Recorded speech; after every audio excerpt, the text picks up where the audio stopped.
What's going on, everybody? You know, sometimes something happens in your youth that you just don't forget about. And today I just wanted to tell a little story about something that I happened to see back in, I'd say, the fall of 1998, back when I was 17 years old, hanging out with a buddy of mine at an old abandoned Little League field at the end of our road. Here's the story. So we're hanging out at the ball field, smoking a blunt, talking, laughing, you know how you do. And all of a sudden we see headlights and it's like, oh shit, this is the cops. So we take off running across the field into this little patch of woods behind the field. So then we see this car pull up, and it's definitely not a cop car. And he pulls up to what looks kind of like a Kawasaki Mule, you know, like a four-wheel vehicle with a bed in the back. They start putting these big bags in the back of this thing, look like body bags.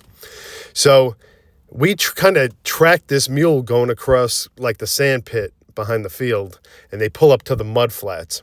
We see these guys get out, and they toss these three huge body bags into the mud flats. And we're just thinking like, oh shit, this is crazy. So this is Long Island, and we're going to start to zoom up on Flanders, which is just when you start getting onto the South Fork of the island. And here you will see Iron Point Park. So this is the ball field we were hanging out at. So that car had come up the left side, met up with the other guy in that little patch of woods. And you could see that sand pit behind the field leading up to the infamous mud flats, which is where we're going to be going today.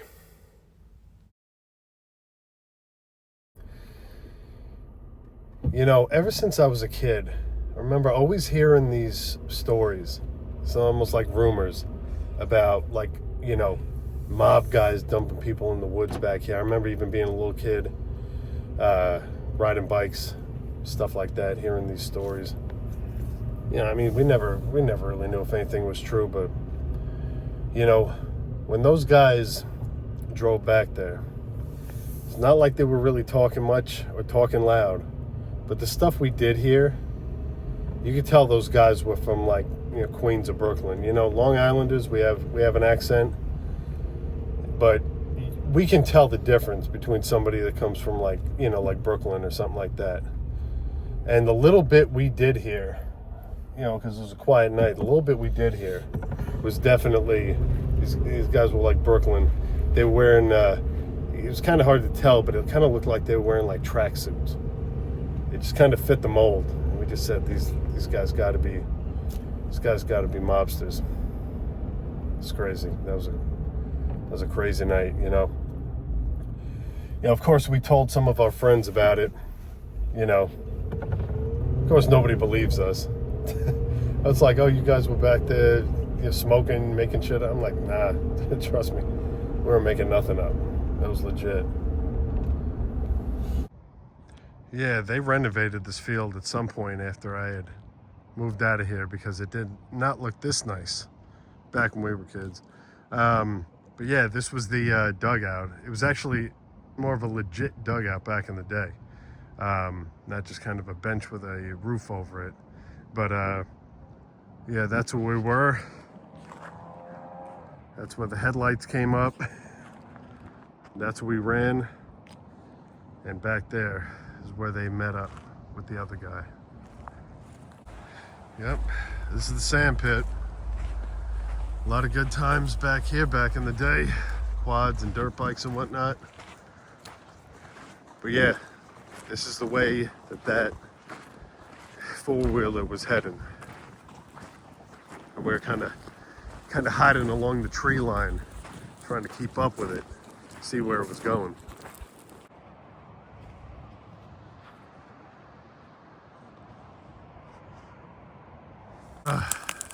Been trying to get through some of this bamboo for a while. None of this was here when I was growing up. This is crazy. I guarantee nobody's come back here in quite a while. Still chopping through this. Gonna get there. Wow. There it is. Now, back in the day, I don't ever remember this much water being in here. This was just mud. I remember sometimes we'd come back and we'd just kind of toss stuff in and watch it sink. Never knew where it went. This is the mud flats.